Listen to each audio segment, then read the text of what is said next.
full attendance. It's an all-star cast. I like it. So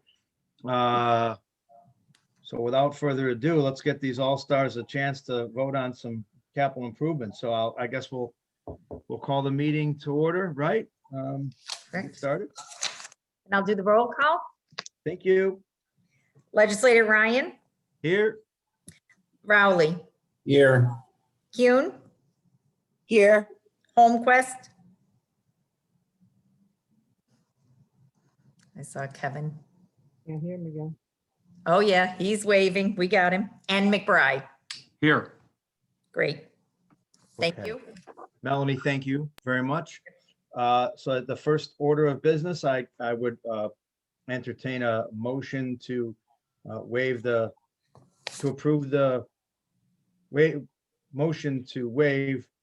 reading of the minutes of the previous committee meeting. I'll move it. Second, Kuhn. Who was the first? Legislator Rowley, I believe. Rowley. Great. Thank you. Sorry. I didn't. Okay. And approve the minutes? Motion to approve the minutes? So moved, Mary Kuhn. Second. Okay, same. We don't have to do a roll on that, right, Melanie? If we're No, we're done? that's fine. Okay, great. Okay, thank you. Okay, so we can get right into our agenda. A couple projects. So the first and foremost is the appointment of the Justice Center Oversight Committee. This is an appointment from the city. It's the mayoral appointment. Appears to be a very good resume. I know that the JCOC is not only looking forward to this appointment, additional person coming on, so look forward to her credentials. And so I guess with that said, and everybody has her resume. So I guess that we'll just, anybody, is there any discussion in the mayoral appointment? I've spoken to Tricia extensively. She's very well qualified. This is a very good appointment. Right.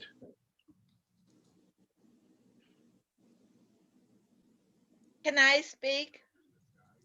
Absolutely, Dr. Chase. I've known Tricia since she was a little kid and was excited when she went on the human rights. And she will be a wonderful addition to that committee. She's works for, she's a social worker that presently is working in Auburn Prison. God bless her. And so she has a good grasp of not only the social work piece of her, but also of the justice piece of her. So I think they're really lucky to have her. That's great. Thank you, Legislator Chase. Yeah, I do not personally, I do not know Tricia, but certainly comes highly recommended. So any other discussion? Okay, so can we entertain a motion or a vote on number one?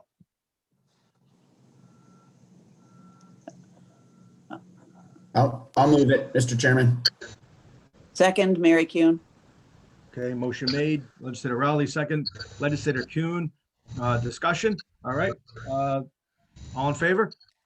Aye. Aye. Aye. Okay. I'll read the rolls. So Legislator Ryan, Yes. Rowley, Yes. Kuhn, Yes. Holmquist, Yes. and McBride. Yes. Great. 5 ayes, all in favor. Great. Thank you. Thank you. And also, before we move on to number two, quickly, I think we're going to have, just so the committee knows, we should have some additional appointments coming for next month's February's Public Safety Committee agenda, and those also will be coming forward. And we should have the resumes. We're working on them. Both two additional good people coming on with good resumes, and which will fill out the vacancies, then we'll have a full complement on the Justice Center Oversight Commission, and we'll look forward to getting that done. Okay, number 2, Sheriff's Department, bonding resolution for Jamesville. So did I see Mr. Bliley on? Or who Yes, is- I am Okay. here. All right. Hello, good afternoon, everyone, and it's good to see you all again. I come before you seeking a resolution authorizing the reconstruction and construction of improvements at the correctional facility in the county of Onondaga at a maximum estimated cost of $368,000, and authorizing the issuance of that amount of money in bonds to pay for the cost. This is part 4 of a 5-part capital improvement project. There's 3 components in this year 4. The first and biggest component is $270,000 for the addition of air conditioning in Housing Unit 2. We have several and have had over the years, air conditioning was not installed in several of our housing units. And those are the units with cells. And unfortunately, in the really hot weather, it becomes very, very uncomfortable at times in those units. So we did 2 years ago, we did Unit 4. We're waiting for approval on Unit 3. The bonding has been approved, but we're waiting for the county executive's office to give us the go-ahead. And now we're seeking air conditioning bonding for Housing Unit 2. And that will leave next year Housing Unit 1 to be done. The other components to that are replacement of lighting on the grounds. We need additional lighting or more powerful lighting to assist with security camera operations and the overall safety and security of the facility, but also move towards LEDs. Complete our external lighting to LEDs, which not only provide more light, but they also provide significant improvements in energy efficiency. And then last but not least, we're seeking $50,000 of that to go towards the replacing of housing unit doors. Our housing units are at that stage where they're getting older. Exterior doors are starting to rust and not close as well. We have a number of occasions where the doors have not maintained their security, particularly into the exercise yards. We also have some housing cell doors that need to be replaced as part of that. These, over the course of time, inmates try to kick the doors open. They don't get very far, but the door, after continuous kicking for periods of time, over the course of time, begin to warp and not close properly. So that's a routine replacement of that. So the total project, $368,000, $270,000 of that for air conditioning and Housing Unit 2, $48,000 of that for lighting on the grounds, and then $50,000 for the replacement of housing unit doors and cell doors. Okay.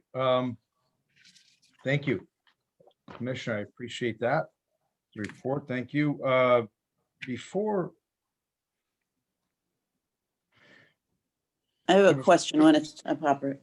yeah, so before we vote, so I have a couple questions going back about some projects that are up there that are still left over, but so I'll take some questions on, if anybody has any questions on the 3 that we're dealing with right now. The grounds, LED, the replacement of doors, which needs to be done, and then the air conditioning for 2, which 3 is still ongoing, and then 1. So any questions on the specific projects that we're voting on now? I do. Mary Kuhn. Okay, Legislator Kuhn?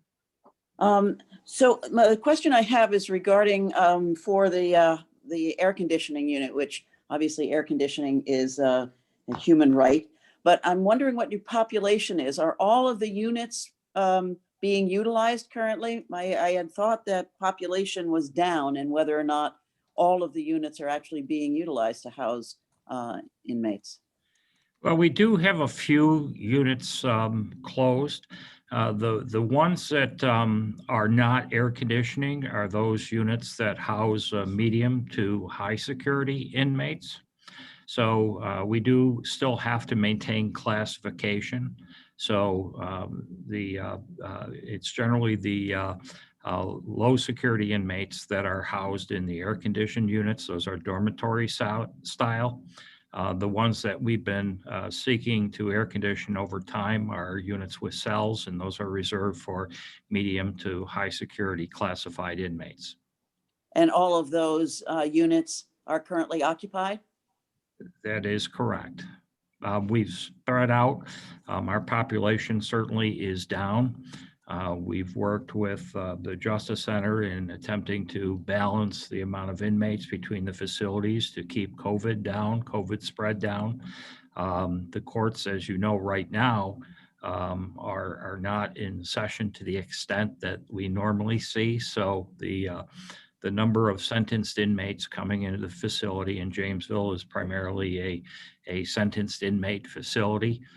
We also house a number of parole violators. Those numbers have gone down temporarily because of COVID. Well, there's also some possibility of those going down depending on current legislation. So all of the units are currently being in use then, and will be this summer? Well, it's hard to predict what the population is going to be this summer, but again, for example, one of the units houses female-only inmates, including pregnant inmates with children. One housing unit is high security. Others are medium security. Those are the cells, and we have to balance people out by the level of security. We can't put low security inmates into high security settings. So, but they will be occupied to some degree. That is correct. Thank you very much. So just a follow-up question on that. So I guess it is, so you answered the question, but I guess the question would be based on past previous data and inmate classifications. It's the opinion of the Sheriff's Department that at no point in time would any of those housing units not be, I guess, not filled, but would not be housing some inmates in some sort of fashion. Well, we currently have some units that are closed. For example, which is an air conditioned unit, Unit 8 right now, is not housing any inmates. That's our veterans unit.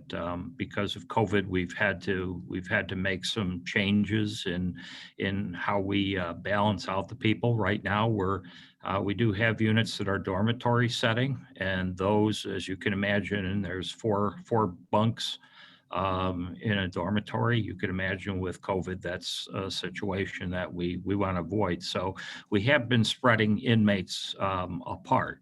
I think spreading them out to lessen the spread of COVID and lessen the risk. But, if I could predict what's going to happen over the summertime, I would, but right now we're starting to see a downslide in the COVID. We're seeing a downslide in the number of employees that are affected and a downside in the number of inmates that are affected. We currently don't have any inmates that have it in our facility. So, we're trying to maintain that safety margin. Normally we're unsentenced inmates. We've been taking sentenced inmates from the Justice Center again to spread that out, try to eliminate the spread of COVID within our facilities. So, it's a hard year to make predictions on because I don't know what's going to happen this summer. Well, if we thought that you could make predictions, then I'd be asking you how much you think federal money that we would get so that we could offset some of these bonding projects and pay it down with some cash, but that's okay. We won't ask you to do that. Thank you. Okay. Any other questions on the three? Mr. Chairman, Oh, please, Legislator Rowley. Again, maybe not a question, but sort of like a comment along the lines of what Legislator Kuhn was alluding to. You know, I for one would hate to, you know, throw, I guess for lack of a better description, good money after bad. And, you know, there is legislation, I think, coming, which will limit the need to incarcerate people. And I'm just wondering, you know, and again, I know the commissioner can't predict anything, but I'm just wondering out loud whether or not we'll need this facility, at least all of it, into the future. And I'm worried about spending money on a building that maybe we don't need in the future, you know. So maybe maybe this is the wrong time to do this project. Maybe we should, you know, wait more towards maybe after the summer when we get through COVID and we get a better idea of what's going to happen with our inmate population. I'm just, you know, again, I'm just sort of talking out loud, Mr. Chairman. I do have a concern in that regard. Thanks. Yeah, I definitely think the concern is valid, but the only other concern that I would have is the maintaining and the maintenance of the facility, right? So it's a kind of, for me, perhaps maybe a double-edged sword, right? We don't really, of course, I don't think anybody wants to be putting money, especially the amount of hundreds and hundreds and hundreds of thousands of dollars into a facility that we may or may not need, but there's also some time on that. And we're talking about also air conditioning. So, and correct me, but the time frame is, though, that if we do get this approved, that still has to probably go out to bid, and you're looking at a time frame, whereas it might be a situation where we don't have air conditioning and we have inmates housed up there, right? So there's a lot of unknowns and a lot of moving parts. So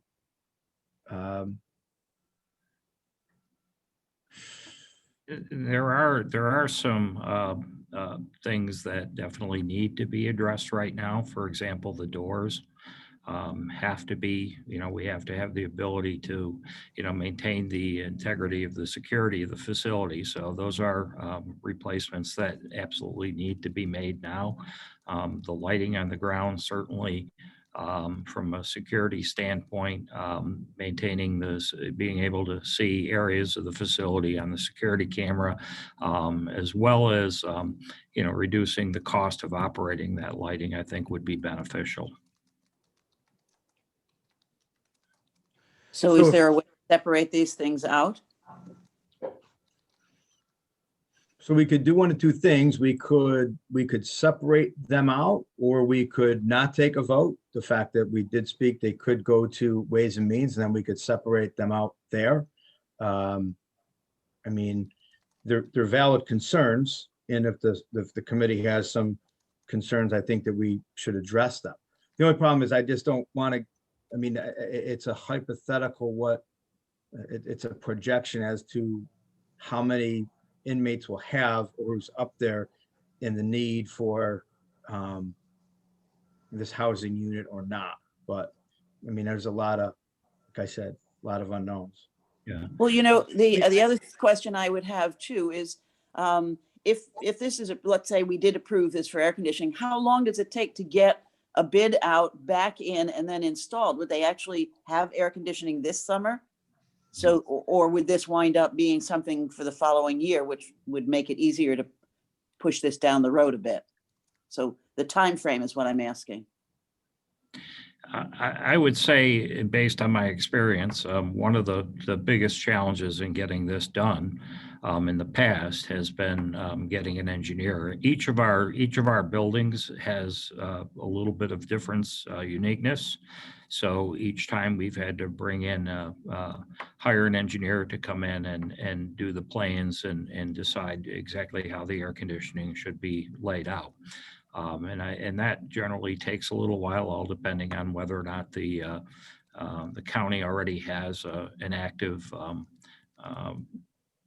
designer or engineer that can design out the HVAC system. Traditionally, in the past, my experience has been anywhere from Will it get done this summer? Probably not.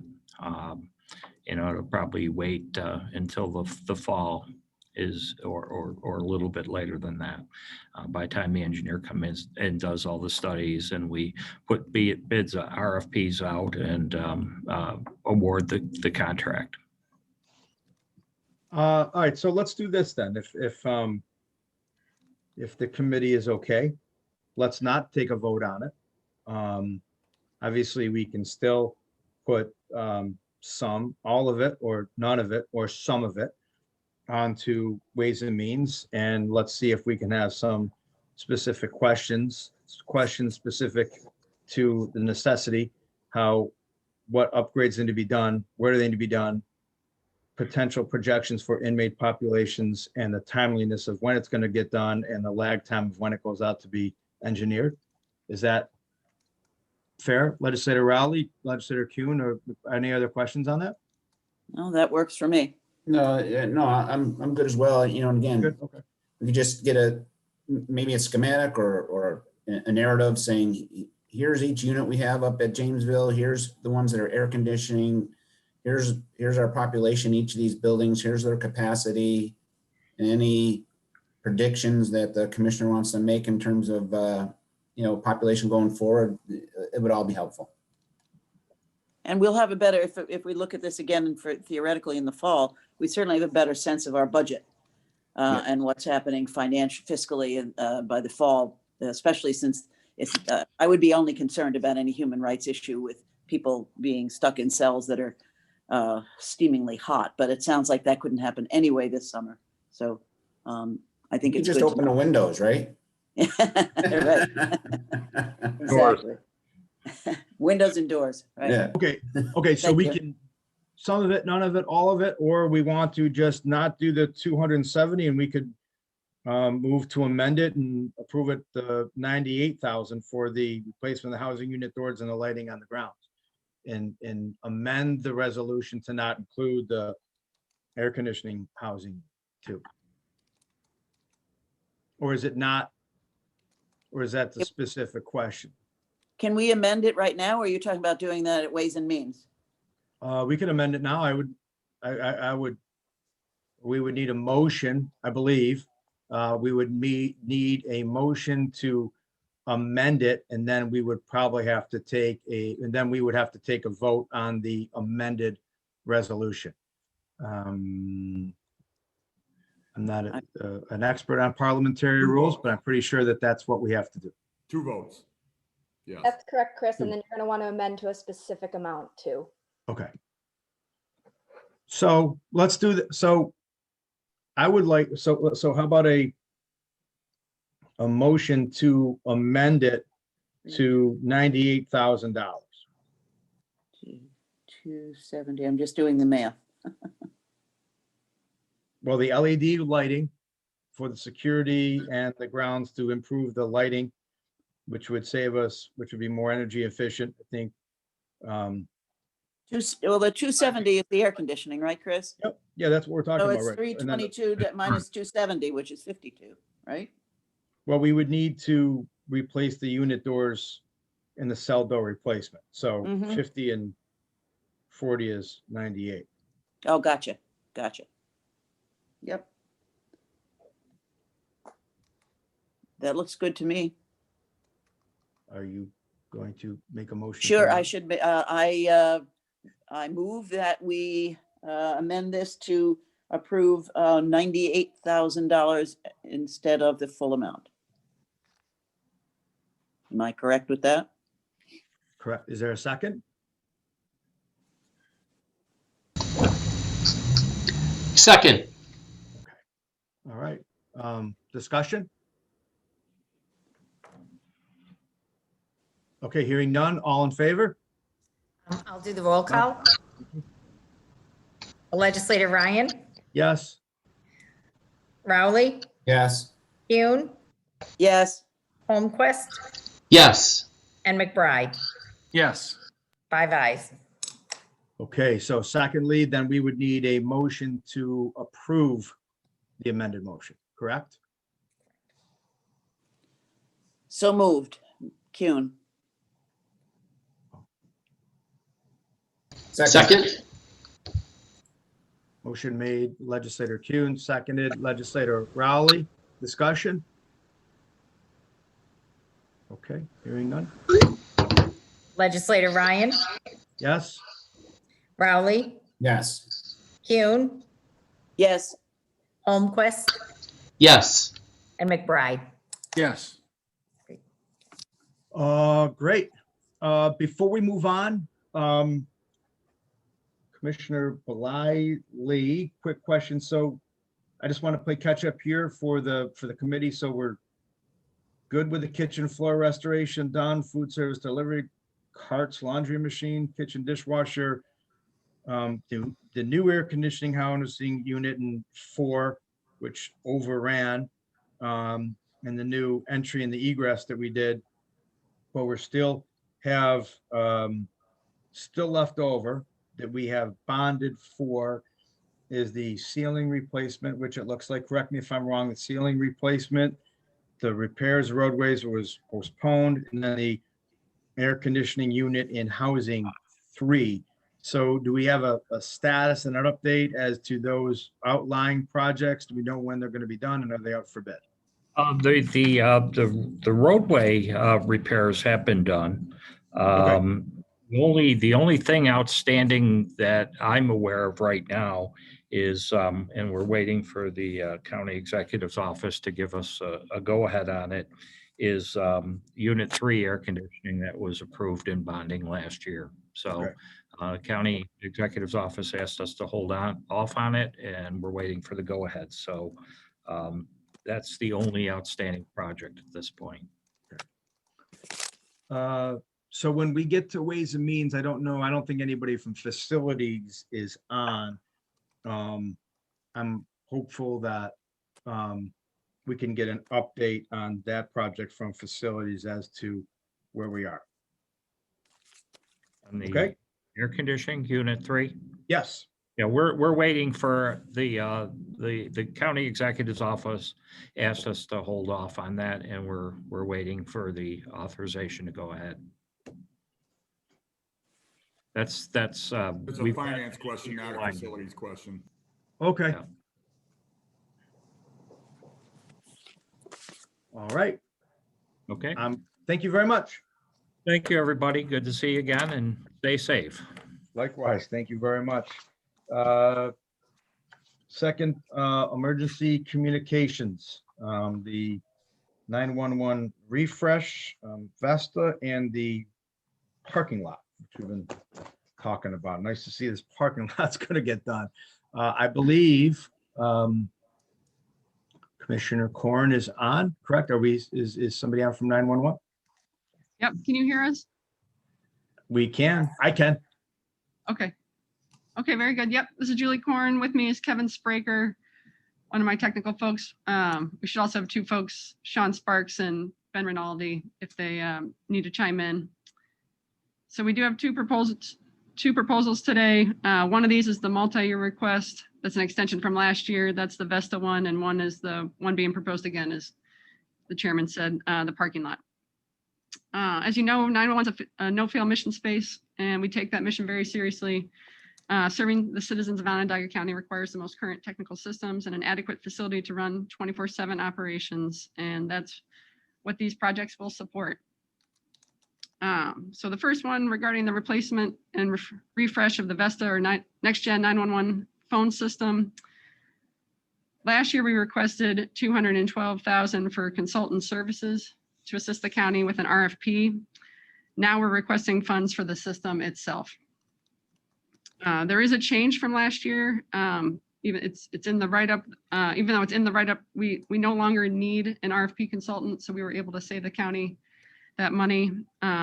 We're really happy with the Vesta system. It's a very complex system, and there's really no reason to overhaul that entire system. So we're our goal is to just make the upgrade, and that's what we're here today to be asking for funds for that upgrade. The easiest way to think of this is literally our 911 phone system. This is the system that allows phone calls to enter 911 and for us to provide essential public safety services to our citizens. So it's by no means a want, it's an absolute need. Without the system, we couldn't answer phones. It's a mandatory upgrade. The current system we have was installed in 2016 and it expires this year in 2021. So it's reached the end of its life. We're also running on an end-of-life Windows operating system. So with this upgrade, we'll also be able to replace our recording system, which is known as NICE. That was installed in 2014 and has also reached the end of its useful service life. Let me talk about what Next Gen 911 means a little bit. That really is the future of 911, and it allows us to keep pace with the way Americans communicate, such as text, photo, and video, and also to migrate from copper telephone circuits to IP-based technology. So this is a mandate to move to Next Gen from the FCC, the Federal Communications Commission, and from New York State DHSES. The state is also planning a build out of something called an EZNet, that's an emergency services IP network, which would connect all 911 centers. And that's a statewide migration for Next Gen 911. We don't know when that's going to happen, but we need to be ready when that happens. So that this upgrade will allow us to be ready for that. The recording system, it's an older technology. That upgrade is going to give us better ways to record audio and these new forms of records, the text, photo, and video, and expand retention time. These recordings, they're really a critical part of our services for quality assurance. Every call, every action taken by a dispatcher, and every communication with our responding agencies is recorded. And that's for so they can be used in court proceedings. So the demand has also increased exponentially, about 300% with the New York discovery law for sweeping criminal justice reform. So that upgrade will be a big help to us as well. Last point, last year we thought this was going to be about 3.7 million. Now we've been able to reduce that to 2.35. So that's a good news story there. Any questions? Thank you very much. I appreciate the update, the report. Was the reduction because you're going to stay with the current Vesta system and upgrade that? So the reduction was you didn't have to re-RFP it. And is that just out of curiosity? I mean, I know just wondering what the reduction was. Yep, part of that reduction is for that reason for sure. We're also going to be able to, we're separating part of the cost into our operating budget as well. Okay. So part of it is, I don't want to say that the entire project is only going to cost 2.35, but a lot of it is being maintained. The service and the maintenance is what we pay now in our operating budget. So the amount that we need to bond is only 2.35. And we are approaching end of life, and this was 2016 with the operating systems. And I know the technology has changed a lot, moving from VoIP and voice over internet and everything else. So, and then the additional bandwidth and storage you're going to need. So upgrade all that. But do we anticipate, does this stuff usually have a 4-year, 5-year lifespan, or do we think that we might get more out of it this time? I would say that's about right on average. Okay. Yep. 5-year lifespan. 5-year lifespan. Yep. Okay. Okay. Oh, last question. So the SESEY, is that what, did I write that down correctly? Can you go back to the? New York State, say that again? Nope, go ahead. Sorry. Which acronym? SESEY network, the New York State, I think you had it. Oh, the EZNet, Emergency Services IP Network. And that's a state initiative? Correct. Okay. Do you, so we talked a lot about our upgrades and then other counties being able to utilize that. Will these upgrades and then maybe the statewide initiative lead to other sharing and shared services and an opportunities for us to other municipalities and other counties to join in, or how will that go? I would say that the biggest benefit from this one is in terms of contingency planning. For example, during COVID and early on, New York State, or excuse me, not New York State, New York City was just facing an influx of calls that they couldn't handle. And to be able to turn that over to another 911 center, there were very few that could help with them. We were the first one they actually looked at to do that, but we're not connected to easily be able to just start picking up those phone calls. So that's what this network would allow us to do, is to be able to support other centers and other centers to support us in an emergency situation where we can't handle call volume. Okay, thank you. Those are the only questions I have. Any other legislators have questions? Okay, so we'll take these separately. So we can take a vote on A. So I want to make a motion to move A. I'll move it, Mr. Chairman. Second, Kuhn. Discussion. Okay, on the motion. All right. Melanie? Legislator Ryan, Yes. Rowley, Yes. Kuhn, Yes. Holmquist, Yes. McBride. Yes. 5 ayes, no opposed. Okay. Secondly, $344,000 for the parking lot and the fencing and some conduit. Pretty straightforward. Anything that we want to talk about there? Anyone who has a problem with it should go drive in their parking lot. I was afraid I would lose my car. It has not gotten better, I will say that. It has just gotten worse, unfortunately. Okay. Okay, we can move on B. I entertain a motion. I'll move it, Mr. Chairman. Okay, Legislator Rowley, motion moved. I'll second him, Chairman.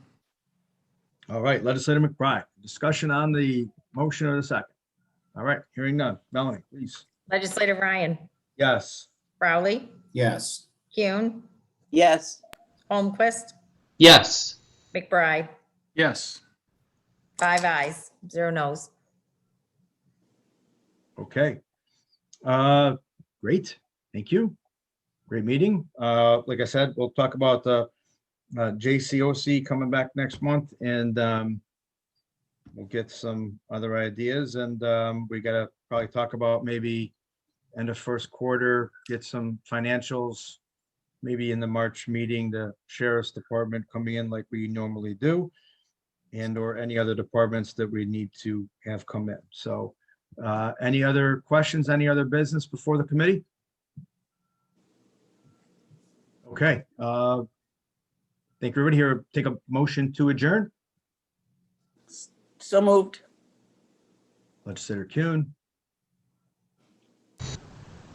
Second. second Legislator Holmquist. Thank you very much. Any discussion on the motion, the second? Okay. Do we need to call a roll for that? Well said. Okay, thank you. Thanks, everybody. Have a great day. Thanks, Chris. You too, Mr. Chairman.